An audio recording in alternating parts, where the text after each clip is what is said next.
যে 70,000 হিসাব কিতাব ছাড়া জান্নাতে যাবে। জিবরিল খুশি ছিল, কিন্তু আল্লাহ রসুলকে খুশি করতে পারেন নাই।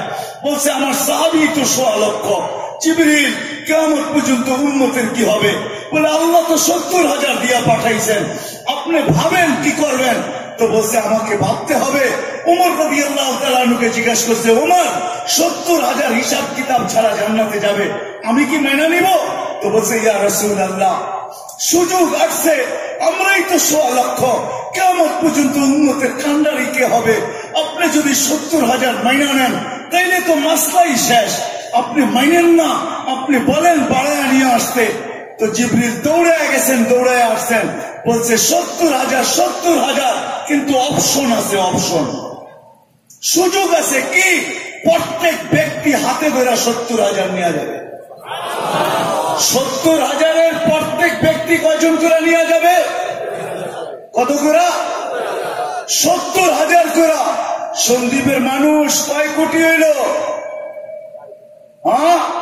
70-কে 70 দিয়ে পূরণ দিলে কত হবে? কত? আরে ম্যাথমেটিক্স ওয়ালারা কোথায়? আমরা তো মোল্লা, আমরা তো ম্যাথমেটিক্স জানি না কিছু। হিসাব ওয়ালারা কই? কত হইল? 490 কোটি। উম্মতের পারের ব্যবস্থা করে ফেলছেন। আমার একটা হিসাব করি, বর্তমানে 180 কোটি মুসলমান মানা নিলাম, 490 কোটির থেকে 180 কোটি বাদ দেন, তারপরও 310 কোটি মুসলমান বাকি থেকে যাবে। আল্লাহ রসুলের জমানা থেকে আমাদের জমানা পর্যন্ত যদি 310 কোটি মাইনা নেই, তাহলে বর্তমান মুসলমান পর্যন্ত মাফের ব্যবস্থা করে ফেলছে। আর আপনি বলেন খালি যশন করলেই আদায় হয়ে যাবে। হোক লানাত আমাদের জিন্দেগির উপরে। চিনলাম না নবীকে, ওই দুজাহানের বাদশাকে আল্লাহ পাঠাইছেন, যাকে না পাঠাইলেও চলতো। প্রশ্নের জায়গায় আমি চলে আসছি। উনাকে আশ্রয় দিচ্ছেন আবু তালেব। যদি পার হইতো সম্পর্ক দিয়া, তাহলে আবু তালেব পার হয়ে যেত। সন্দ্বীপের মানুষ, দিন ছাড়া আল্লাহর কাছে কোনো পরিচয় পরিচিতি কারো নাই। দিন আল্লাহ আমাদেরকে এই জন্যই দিচ্ছেন। 1.25 লক্ষ নবীকে পাঠায়া, দুজাহানের বাদশাকে পাঠায়া এই মাসে এই কথাই আমাদেরকে বুঝাইছেন, দিন ছাড়া তোমাদের কোনো গতি নাই। দিন ছাড়া না মৌত চলবে, দিন ছাড়া না কবর চলবে, দিন ছাড়া না কিয়াম হাসর চলবে, দিন ছাড়া না হিসাব চলবে, দিন ছাড়া না কিতাব চলবে, দিন ছাড়া না পুলসিরাত চলবে, দিন ছাড়া না জান্নাত চলবে। কিচ্ছু না, দিন ছাড়া কিচ্ছু চলবে না। দিন ছাড়া দুনিয়ার জিন্দেগিও চলবে না। আলহামদুলিল্লাহ, তাহদিসে নেয়ামত হিসাবে বলতেছি, আজকেও যারা দিনদার আছে, আজকেও যারা দিনদার আছে, এর ভিতরে প্রথম সারি উলামায়ে কেরাম। আল্লাহ সবচেয়ে বেশি সুখে এদেরকে রাখছে 5,000 টাকা বেতন দিয়া। ঠিক না? সত্য তো? কি টাকা দিয়ে খুশি? কি দিয়া? দিনের কারণে আল্লাহ সুখী রাখছেন। আমরা বলি না কেন জানেন? আহমদ ইবনে হাম্বল রাহমাতুল্লাহ আলাইহি থেকে শিখছি যে আমরা কি সুখে আছি, এটা যদি জানায়া দিতাম তো বাদশার সন্তানরা আমাদেরকে কতল করে আমাদের থেকে সুখ ছিনায় নিত। এই জন্য আমরা বলি না, কেননা আমাদেরকে হত্যা করে আমাদের সুখ ছিনায়ও নিতে পারে। আল্লাহ সুখে রাখবে দিন দিয়া। সন্দ্বীপের মানুষ, সন্দ্বীপ যদি সোনারও তৈরি হয়, সোনা দিয়েও যদি সন্দ্বীপের মাটি হয়, আর বাড়িগুলা যদি সোনার হয়, আর যদি দিন না থাকে, তাহলে সন্দ্বীপেও সুখ থাকবে না। নাই নাই নাই নাই নাই। উন্নত বিশ্বের দিকে তাকায় দেখেন, কারো ঘরে সুখ নাই। কারো ঘরে কি? ডলার আছে, সুখ নাই। পাউন্ড আছে, সুখ নাই। দিনার আছে, সুখ নাই। সোনা আছে, সুখ নাই। চাঁদি আছে, সুখ নাই। সুখ আছে তো মুসলমানের কাছে আছে, দিনদারের কাছে আছে। আমি গত বছর বলছি কি জানি না, এই তো আমি 2 মাস আগে আসলাম আমেরিকা থেকে। আপনাদের সন্দ্বীপেরও একটা এলাকা আছে নিউ ইয়র্কে, প্রায় 14,000 ফ্যামিলি আছে ওইখানে, সব সন্দ্বীপে। এরকমও মা বাপের কান্না দেখছি। আপনি কাঁদেন কেন?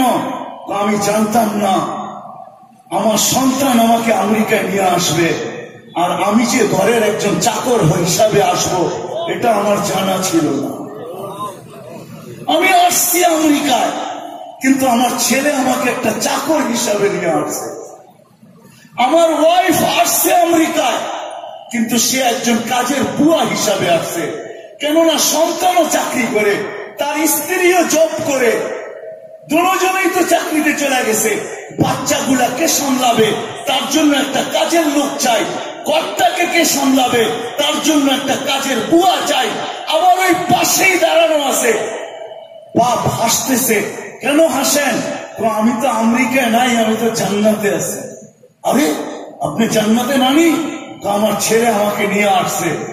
মনে হয় যেন জান্নাতে বসায় আমাকে পালতেছে আর বলতেছে, বাবা তোমার কোনো কাম নাই, বহুত পরিশ্রম জীবনে করছো, আমাদেরকে বড় করছো, মানুষ করছো, আমেরিকায় পাঠাইছো, এখন তুমি সোনার পালঙ্গে বসে খাবে আর এই পাশে মসজিদে যাবে আর আসবে আর আল্লাহ আল্লাহ কইরা কইরা তুমি মৌত পর্যন্ত পৌঁছবে।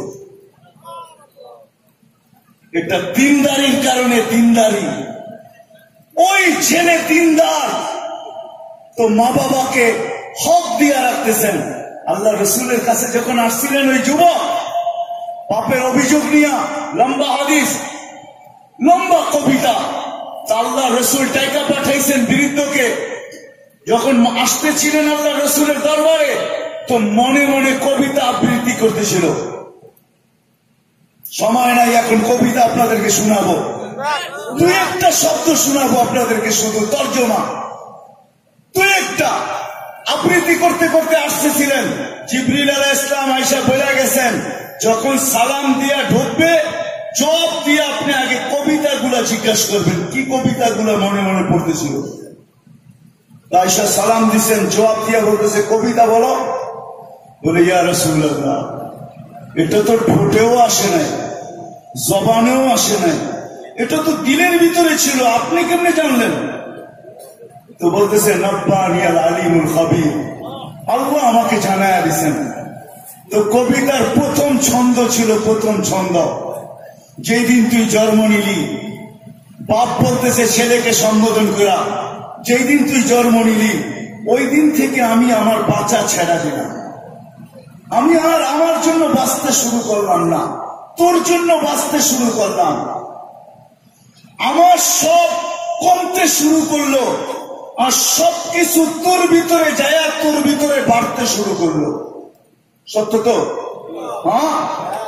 আর আল্লাহ রসুল কবিতা শুনতেছেন আর চোখ দিয়া পানি ঝরতেছে, পানি। ছন্দের শেষ শেষ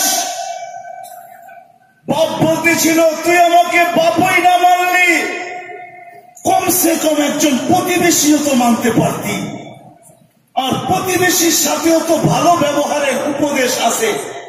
একজন প্রতিবেশী হিসাবেও তো তুই আমার সাথে ভালো ব্যবহার করতে পারতি। তুই চলে আসছো আল্লাহ রসুলের দুয়ারে আমার অভিযোগ করতে। আল্লাহ রসুলের চোখের পানি ঝরতেছিল। যুবকের কলার ধরে বলতেছে, খুব আন্তা মা লুকালি আবিকা, ওঠ, তুই তোর মাল তোর বাপ। দিন যখন মানুষের ভিতরে না থাকে, যেমন সে নিজেকে চিনে না, এমন জন্মদাতা বাপকেও চিনে না। তখন বাপ বলতে তো পারে না, কিন্তু বলে আমি চাকর। এই জন্যই বলতেছিলাম, নবীরা আসছেন, দুজাহানের বাদশাহ এই মাসে আসছেন, শুধু আমাদেরকে একটা কথা বোঝানোর জন্যই, যে দিন আমাদের জীবনে প্রয়োজন কেন, দিন আমাদের জন্য কেন, আর কারো জন্য কেন না। কেননা দিন ছাড়া মেরে দোস্ত আমাদের জীবনে কোনো পরিচয় নাই, কোনো পরিচিতি নাই। সারা দুনিয়ায় যতই পরিচয়ের মালিক হন না কেন আপনি, দিন ছাড়া বাস্তব পরিচয় খুঁজে পাওয়া যাবে না। কার কাছে? আল্লাহ আল্লাহ রসুলের কাছে। আর দিন থাকবে তাহলে নিতান্ত গরিব হন, গরিব, গরিব থেকে গরিব, গরিব থেকে গরিব হন। দিন আছে তো আল্লাহর কাছে পরিচয় আছে, পরিচিতিও কি আছে। শর্ট করতেছি আপনাদেরকে, যদি এরকমও গরিব লাশ কবরের পাশে যায়, কিতাবের নাম লেখা নেন, লুবাবুল হাদিস আলা কাউলিল হাসিস, আল্লামা জালালউদ্দিন সুয়ুতী রহমতুল্লাহ আলাইহির লেখা। ওটার ভিতরে উনি নকল করছেন, সনদের কথা পরে জেনে নিয়েন আপনারা, যে ওই গরিবের লাশও যখন কবরের পাশে যাবে তো কবর চিৎকার দিয়া বলে, ইদান উহাব্বিলু বাতনি খাদরা, আমার পেট তোমার জন্য সবুজ শ্যামল হবে। ওয়ায়ুহাব্বিল জিসমাকা নূরা, তোমার শরীর নুরানি হয়ে যাবে। ওয়ায়াসআদ রূহুকা ইলাল্লাহ, তোমার রূহ আল্লাহর সান্নিধ্যে আলায়ে ইল্লিয়িনে চলে যাবে। তারাহু গুদুমান ওয়া আশিয়া, তুমি সকাল বিকাল আল্লাহকে দেখবে। এই জন্য দিন আমাদের প্রয়োজন। দুনিয়ায় পরিচয় মিলতে পারে দিন ছাড়া, পরিচিতি মিলতে পারে, ইজ্জত মিলতে পারে, সম্মান মিলতে পারে, শক্তি মিলতে পারে, আধিপত্য মিলতে পারে, তরুণ মিলতে পারে, ফুলের মালা মিলতে পারে, নারা স্লোগান মিলতে পারে, পোস্টারিং হইতে পারে। সব মিডিয়া আপনাকে আকাশ চুমু বানাইতে পারে, কিন্তু দিন যদি আমাদের ভিতরে সন্দীপের